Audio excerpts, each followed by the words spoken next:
다 함께 사도신경 하심으로 2025년 8월 29일 금요일 온라인 아침 기도에 하나님께 올려드리겠습니다. 전능하사 천지를 만드신 하나님 아버지를 내가 믿사오며 그 외아들 우리 주 예수 그리스도를 믿사오니 이는 성령으로 잉태하사 동정녀 마리아에게 나시고 본디오 빌라도에게 고난을 받으사 십자가에 못 박혀 죽으시고 장사한 지 사흘 만에 죽은 자 가운데서 다시 살아나시며 하늘에 오르사 전능하신 하나님 우편에 앉아 계시다가 저리로서 산자와 죽은 자를 심판하러 오시리라. 성령을 믿사오며 거룩한 공예와 성도가 서로 교통하는 것과 죄를 사하여 주시는 것과 몸이 다시 사는 것과 영원히 사는 것을 믿사옵나이다. 아멘. 찬송가 299장 찬송하시겠습니다. 하나님 사랑은 온전한 참 사랑 내 맘에 부어주시사 충만케 하소서. 내 주님 참 사랑 햇빛과 같으니 그 사랑 내게 비추사 뜨겁게 하소서. 그 사랑 앞에는 풍파도 그치며 어두운 밤도 환하니 그 힘이 크도다. 하나님 사랑은 온전한 참 사랑 내 맘과 영에 채우사 새 힘을 주소서.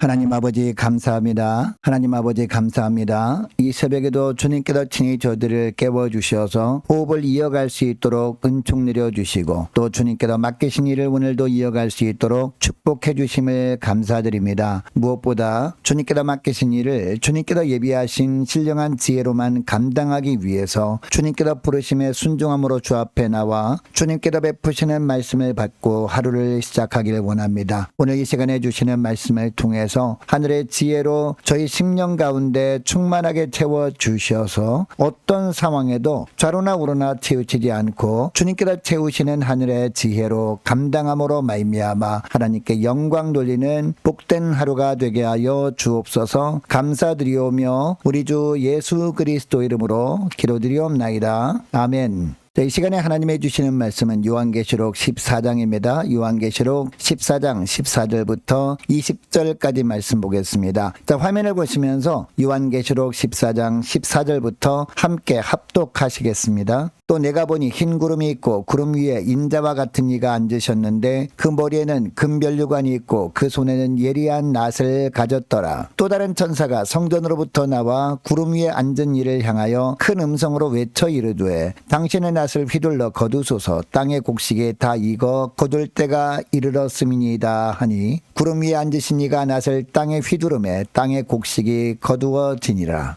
또 다른 천사가 하늘에 있는 성전에서 나오는데 역시 예리한 낫을 가졌더라. 또 불을 다스리는 다른 천사가 제단으로부터 나와 예리한 낫 가진 자를 향하여 큰 음성으로 불러 이르되 내 예리한 낫을 휘둘러 땅에 포도송이를 거두라. 그 포도가 익었느니라 하더라. 천사가 낫을 땅에 휘둘러 땅에 포도를 거두어 하나님의 진노의 큰 포도주 틀에 던짐에 성 밖에서 그 틀이 밟히니 틀에서 피가 나서 말 굴레까지 닿았고 1600 스타디온에 퍼졌더라. 아멘. 여러분, 우리는 요한계시록 14장 말씀을 계속해서 살펴보고 있습니다. 1절부터 다시 보면 14만 4천의 찬양이 나오는데, 여러분 14만 4천이 어떤 사람들이었습니까? 고난과 시련을 끝내 믿음으로 이기고 승리의 찬양을 하는 믿음의 백성들을 의미하는 그런 숫자였습니다. 그러니까 현재 박해로 말미암아 고통당하고 있는 그리스도인들에게 하나님은 14만 4천의 비전을 보여주고 계시는 겁니다. 이 비전 붙들고 믿음으로 승리하라라는 겁니다. 자, 오늘 우리가 읽은 14장 14절 이하를 보면 패역한 자들을 주님이 어떻게 미래에 심판하실 것인지에 대해서 말씀하고 있습니다. 그러니까 이 요한계시록 14장은 우리에게 두 가지를 동시에 보여주고 있는데, 첫째는 구원의 영광이 얼마나 대단한가 이것을 보여주십니다. 그리고 둘째는 심판이 얼마나 처절한가를 보여주는 본문이 바로 14장 말씀이에요. 이 두 가지를 동시에 보여줌으로 말미암아 앞으로 주의 자녀들이 어떻게 살아가야 할지 결단하게 하고 계십니다.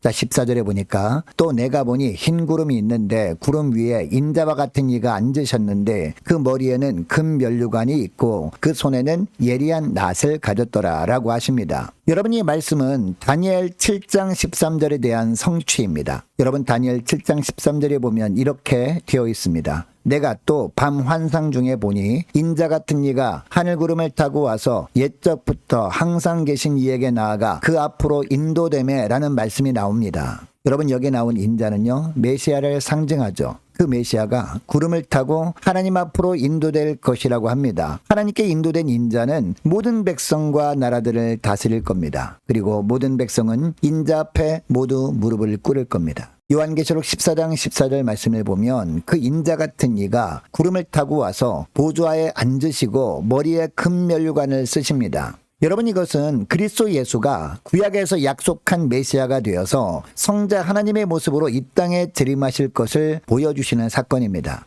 비록 더딜지라도 주님은 왕으로 반드시 우리 앞에 나타나실 것을 말씀하시는 겁니다. 자, 그런데 14절 하반절에 보니까요, 그렇게 왕으로 오시는 예수님이 낫을 들고 의로운 열매를 추수하는 구원자로 임하십니다. 자, 14절 말씀을 다시 보시기 바랍니다. 인자 같은 이의 손에 예리한 낫이 들려 있습니다. 이때 한 천사가 간구하죠. 이제 때가 되었으니 낫을 휘둘러 곡식을 거두소서라고 합니다. 구름 위에 계신 예수님은 이 간구에 응답하셔서 낫을 휘둘러 곡식을 모아드립니다. 여러분, 이것은 의로운 백성을 구원하는 영적인 추수를 의미합니다. 그런데 잠시 뒤에 또 다른 천사가 하늘 성전에서 나오는데 이도 예리한 낫을 가졌습니다. 그도 낫을 가지고 땅에 포도송이를 거둡니다. 19절에 보면 그 거두어들인 포도송이를 어떻게 합니까? 하나님의 진노의 포도주 틀에 넣어서 짓이기게 하고 포도즙이 되게 만듭니다. 여러분, 이것은 하나님의 진노의 심판을 상징하는 겁니다. 마지막 때에 주님이 재림하시면 영적인 추수를 하시는데 그것은 두 가지 모습으로 나타난다라는 겁니다. 하나는 알곡을 추수하는 겁니다. 그리고 또 다른 하나는 가라지를 거두어서 불에 던지는 겁니다. 즉, 주님이 재림하실 때 구원과 심판이 동전의 양면처럼 동시에 나타난다라는 겁니다. 그래서 믿는 자에게는 주님의 재림이 기다려지는 날이 되는 것이고, 주를 믿지 않고 패역한 삶을 사는 자들에게는 너무나 고통스럽고 두려운 날이 될 것이다 라고 말씀하시는 겁니다. 여러분, 주님께서 저와 여러분을 찾아오실 때 어떤 낫을 가지고 찾아오실까요? 의인을 추수하기 위한 사랑의 낫일까요? 아니면 악인을 심판하기 위한 진노의 낫일까요? 하나님이 우리에게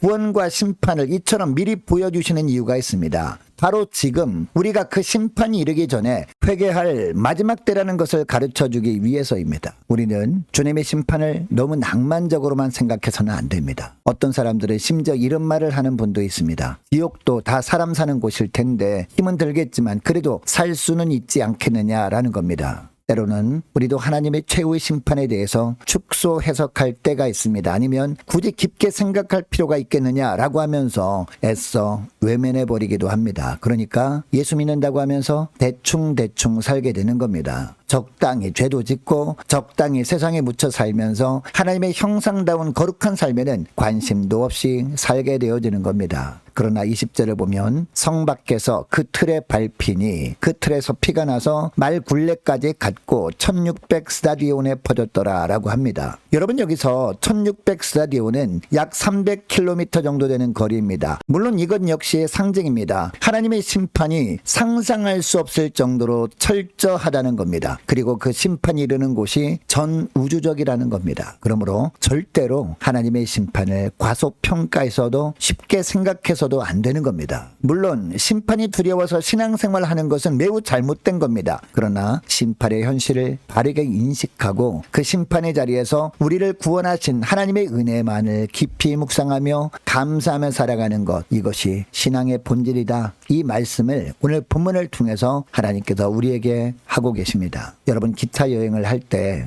기차를 타고 얼마만큼 갔느냐가 중요한 것이 아니라 뭐가 중요합니까? 어느 방향으로 가고 있느냐, 이것이 더 중요한 겁니다. 우리의 신앙생활에서도 마찬가지죠. 어떤 업적을 이루고 얼마나 수고의 땀을 흘리며 살았느냐, 이것보다 더 중요한 것이 뭡니까? 누구를 위해 어떤 삶을 살았느냐, 이것이 더 중요하다라는 겁니다. 여러분, 지금 우리는 어디를 향해 나아가고 있습니까? 주님은 14만 4천의 비전을 우리에게도 보여주시면서 하나님 나라를 향해 나아가라 라고 저와 여러분을 초대하고 계십니다. 여러분, 내가 가는 방향이 그 신앙의 길입니까? 아니면 적그리스도에게 미혹되거나 세상의 물질과 권력에 타협하며 신앙을 저버리는 그 길은 아닙니까? 여러분, 이 땅에서 평안함이 우리에게 일순간의 즐거움은 줄 수 있습니다. 그러나 영원한 안식은 줄 수 없다라는 것을 꼭 기억하시고 오늘 다시 한번 저와 여러분이 가고 있는 삶의 방향을 점검하면서 오직 주님 앞에 나아가 주님의 올바른 말씀의 통치를 받아 누리며 오직 믿음의 길만을 걸어가는 저와 여러분 되시기를 주의 이름으로 축복합니다. 자, 오늘 말씀을 붙들고 이 시간에 기도할 때